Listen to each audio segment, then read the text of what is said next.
What's up, guys? It's Tyler McKinney back here again, and today we're going to talk about the XFL draft. We're actually finally here, and we're going to talk about the Tier 1 quarterbacks. They were finally released this morning, and so I'm going to give you my thoughts on them. If this is your first video here, I appreciate you watching, and hopefully you like the video. If you're a return viewer, thank you for coming back. Thank you for watching my content, and if you haven't, please subscribe. I need all the help that I can get. All right, well, I'm not going to waste any more time. Let's go ahead and let's get into it. Let's look at these Tier 1 quarterbacks. All right, let's start off with the one that everybody knew. We had Landry Jones, and he went to kind of what we figured where he was going to go. He went to Dallas. We had Phillip Walker, and he went to Houston. Matt McGloin, he went to New York. Luis Perez went to L.A. We got Jordan Ta'amau, went to St. Louis. Aaron Murray to Tampa Bay. Cardale Jones to D.C. And Brandon Silvers to Seattle. Now, as I look at this, if I had to give an overall grade to the Tier 1 quarterbacks, I would have to give it a solid B. Why a B, you say? Some people might think that this is probably no better than a C+. Well, really what they've got to work with and what they've been doing, and I kind of think that the XFL's had to do some scrambling here over the past, a couple months of trying to get these Tier 1 quarterbacks signed, especially after they signed Landry Jones and that. And so for them to kind of turn things around, I actually think that they're doing pretty well. All of the guys that they have who are quarterbacks all have some type of NFL experience, which is huge, I think. And I think it's going to be a big deal going forward. Let's just go ahead and I'm just going to kind of work down through these guys and just kind of give you my thoughts with it. Let's go ahead and let's start with Landry Jones. Landry Jones, I'm just going to put these guys in two tiers. The lower tier guys to where I'm not expecting as much out of, and I think that they're going to be in the bottom half, like 5 to 8, and I'm going to put the top tier guys in the top 4 guys. So I definitely think that Landry Jones is one of the top 4 guys. He might even be the top talent out of all of them. And for him to go to Dallas just makes sense. That's his former coach there in Dallas. He knows the system. They're going to be running, the air raid like they have before in the past. And so it just makes sense all the way around. This is kind of a cool thing, especially for guys in that kind of area. Bob Stoops fans, the guys can kind of rally around Landry Jones and him. And it'll be kind of a neat story that we can kind of look at as we get closer towards the season to see how things really progress and how they do. So I thought that was like just a nice way to kind of solidify that. All right, let's go ahead and I'm going to go into one that's kind of an unknown for me. So when I look at Phillip Walker, I really don't know a whole lot about him. We know he played at Temple. We know that he was on the Indianapolis Colts practice squad from 17 to 19. So I don't really know a whole lot about him, but I will say this. The Indianapolis Colts know quarterbacks. And so if you could stay on their practice squad, that's saying a lot about you, especially if they've had you for 3 years. That's kind of a big deal. And so for him to do that and for him to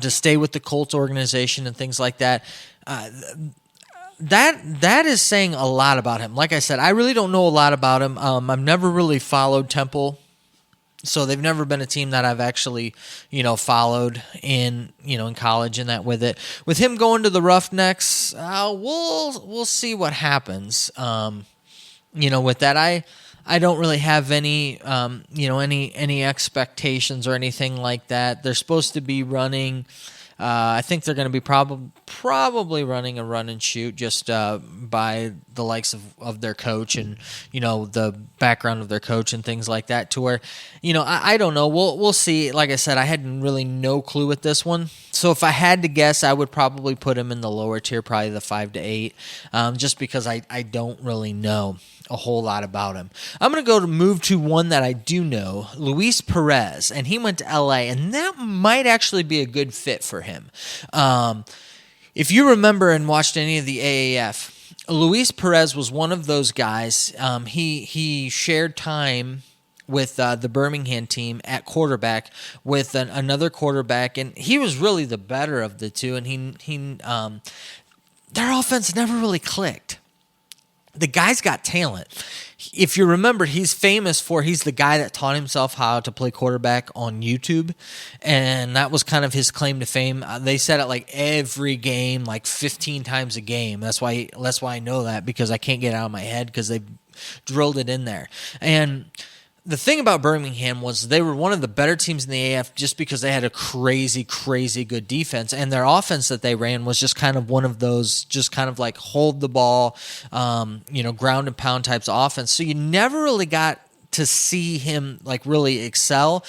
And he never really felt comfortable, if you ask me, from watching it. The guy can sling it. And the thing is he's a gunslinger. So if you take and hold back a gunslinger like that, for me, I think that just wasn't the scheme for him. I think that he's got some talent. I would probably put him in probably the top tier of the guys that they've got. I think that he'll do well. The big thing for me, and this is going to be one thing that you're going to hear a lot, is that it just depends upon if he gets protection. I think if he gets protection, I think that he could do some things, especially running the old USC kind of offense with Chow, with the offensive coordinator there in LA. I think that he's an LA type of guy. I think he's got that pizzazz, that sparkle, that it factor that they like to see out there in LA. So I think that he'll do well for that team. Now we'll have to look at the whole team around him to see whether or not they'll succeed. But I think that's, like I said, I think that he's probably like the fourth or maybe the fifth best guy. But we'll go ahead and we'll put him in the top tier guys. So let's go ahead and let's move on. I'm going to move to another guy I really don't know a whole lot about. Jordan Ta'amau. He went to St. Louis, and this is a guy who played at Ole Miss, and it looks like he played for Ole Miss after Shea Patterson was out. So Shea Patterson, I think it was Shea Patterson got hurt. I think he got to play some, and then Shea Patterson left, and I think that he took over the starting job there. And I think that he was kind of electric there in the SEC. The Ole Miss has always ran high-powered offenses. They've always had great wide receivers, and so they've kind of always been able to throw the ball. So you can kind of take it for what it's worth. I think that he probably, if St. Louis can run, just kind of a high-powered offense, and that I think that he can do well. One of the cool things is this is kind of one of those guys that's kind of one of your, I would say more your rookies, so to say. I mean, it's kind of hard to put it there, but this guy's a young guy. I mean, this is his first year out of college football, and so he's really getting a shot and getting a chance, and it's kind of cool to see the fact that they have gone through and given a Tier 1 quarterback spot to a guy who's a rookie. Again, I know that you're going to say that they had a hard time getting these guys and all that. I get it. I really do. But I think if you look at it, it's kind of a neat thing for him to get a Tier 1 thing and get a Tier 1 quarterback position, and he being a rookie. So it'll be fun. It'll be cool to see what happens with him. This is kind of one of those guys. I'm definitely going to put him in the second tier, but he's going to be one of those guys over in St. Louis that I'm gonna be watching, especially St. Louis. Right now, I don't know if you've been paying attention to kind of the fan buzz and all of that, but St. Louis has really gotten around this team. And so if, they start off well and doing well, I think that Jordan's going to become really a household name, and we won't have to look up how to pronounce Ta'amau anymore because he'll just become a household name with that. So I don't know. there's that with him. Let's move on. Let's look at Brandon Silvers. Brandon Silvers is a guy, he's been around the league for a long time. Not a long time, but he's been around the league for a little while. If you remember, he was one of those guys that was in the AAF. And he was in the AAF. He played for Memphis. Memphis was terrible. There's just no doubt about it. They were one of the worst teams in the league, and a lot of it had to do with the fact that their coach was just way overwhelmed. And I think that Brandon Silver's given a shot there in Seattle. Jim Zorn team, never really been a fan of his, but maybe they can go ahead and turn things around. He definitely has the skills to be a starting quarterback. It's whether or not he can actually put it out on the field. We didn't really see that in the AAF, but in the AAF, the Express was just a hot mess when he was there. So I don't really give it, a whole lot with that. So we'll see what happens. And I would probably put him probably in the bottom tier. I'm going to go ahead and let's round things out. Let's continue on with another guy who played in the AAF, and that was Aaron Murray. And Aaron Murray played for the worst team in the AAF, and that was the Atlanta Legends. And he was behind Sims, and then they brought him in after Sims got hurt, and he actually came in and won him one game. After coming in and winning that first game, things just kind of fizzled out. But it was the AAF. The offenses were not good in the AAF, and that really just was it. And it showed, especially with Atlanta. The Legends were absolutely horrible, especially on offense. Anything that could go bad, it went bad for them. So I don't know. I like the fact that Aaron Murray's getting another shot, especially with Tampa Bay going down there. Tampa Bay, I think that'll be a team that they can rally around him, and it'd be nice to see him, kind of come back and have another, success again. Another AAF guy getting another shot, which is cool to me. Nothing against the AAF. I just think that things just weren't handled very well, and they put a bad product of football on the field, and it showed, and it showed in their quarterback play. All right, let's go ahead and let's hit some of these other guys. We're going to go to Matt McGloin, and he's probably one of the guys that's probably got some of the most NFL experience. He was the guy that was there before Christian Hackenberg, and I think that he's gonna do well there in New York. I think that he's gonna fit into their system fairly well. I think the guy can throw the ball around. He's NFL talent. I think that he's gonna do well. I think he's gonna be a top tier guy. Really don't have a whole lot to say. I mean, his accolades that he has, winning the awards that he has, the experience, what he did when he was at Penn State, and the guy, he was a walk-on and then became the starting quarterback at not only a Division I school, but a Power 5 blue blood school. That's a big deal. It really shows this guy's heart and his character, and hopefully we get to see that as New York gets to play this year. So yeah, I think that he's definitely one of the top tier guys, and he'll be one of those guys that'll be really neat and interesting to see slinging the ball around. I think that he could do some damage in the league. All right, guys, that's really rounding things out, and I've got one guy left, and I've left him for the last. Why? Because I am excited about Cardale Jones, getting to watch Cardale play again.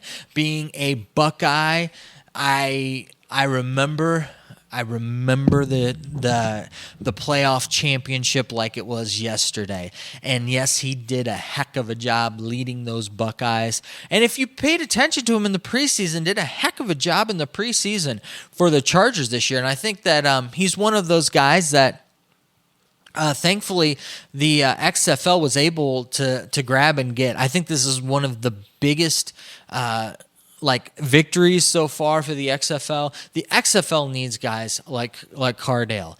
They really need guys who are talented with big arms, and who can sling the ball around, aren't afraid to sling the ball around. He has legitimate NFL talent. This guy is a talented quarterback. So when we're looking at it, he has the talent to succeed. And the reality is that if he goes out and blows things up this season, he might end up being on an NFL roster again. This is, like I said, this is a very talented guy, and I think he's going to be fun to watch. And he's got me excited for the DC Defenders to watch some DC Defender games. What can I say? I love my Buckeyes, and I love getting a chance to see these guys play again. One of the things that sometimes is frustrating is that a lot of these former guys, these Buckeyes that I loved watching, they end up on the practice squad or they end up second, third string, and so they're on these NFL teams, but you never get to watch them play anymore, which stinks. So I love the fact that we're going to get to see him play again. All right, so that's kind of the recap of all of the 8 guys. Now, what does it mean? Because this is the key thing here. The thing that I want you to pay attention to is that the Tier 1 quarterbacks matter. Okay, when you're looking at professional football right now, right, the thing that matters is good quarterback play, and you just need it. And there's 2 things to good quarterback play. 1, you need talented quarterbacks. And 2, you need good offensive lines to keep them clean. I keep going back to the AAF, but listen, it's proven way to show what not to do. The AAF, they tried everything way too fast, and what happened? The defenses were way ahead of the offenses, so much that they even hindered the defenses from playing because they could only blitz one guy. It means if they blitzed any more than one guy, they got a legal defensive penalty. That's right. That's how far ahead the defenses were than the offense. The offenses were terrible outside of Orlando. Orlando had actually a really good offense in that, and they had no issues, no problems, but everybody else struggled. And it was because of 2 reasons. 1, the quarterbacks were running for their lives. They did not have. It was bad line play. They were getting sacked left and right. They had no time to throw the ball. They didn't have chemistry with their wide receivers. It was just because everything was just way too fast. It was just too short of amount of period of time to get these guys on the football field and really get them syncing with one another, and the defenses fed off of that, and it showed. And it turned into not a very good product of football. The other thing was the talented quarterback. They really didn't have a whole lot of talented quarterback. Now, half of these guys are guys that were in the AAF. When we got, Tier 1 guys, half of them were AAF guys. But these guys are also guys that have been in the NFL. Granted, some of them just practice squad, but they have NFL experience, which is huge. So the 2 things that you need to take away from this is that the XFL got I think probably at least three guys that are really talented, that could end up being or could have been starters on NFL squads. So I think that they got 3 guys who are really, really good. And then I think they got all the other guys are guys that are good talent. And I think they're guys that can make the league work, especially if they run some offenses to do that. And we'll talk about that a little later, but all in all, like I said, I'm giving it a B, which is not a bad grade. Some of you guys might think that I'm grading too easy. Some might think that I'm grading too hard. I was all right with it. Now, I will say that the Cardale Jones one was huge for me. I was totally excited about that, and that one probably took things up higher and maybe skewed things a little bit. But that's just my opinion. The question is what do you think? What did you think about all the Tier 1 quarterbacks? Did you like all the ones that they got? Did you think that they missed some guys? I think that there could have been some other guys, but hey, you get what you can, right? And I think they did a pretty good job. Do you think they did a terrible job? Was it a good job? I don't know. The awesome thing is that we can have a conversation and that we can discuss these things and that, and I'd love to do that with you. So just leave me a comment down in the comment section, and love to hear from you. All right, well, I know that you're busy and I know that I'm busy, so let's get on out of here. You have a good night. Bye.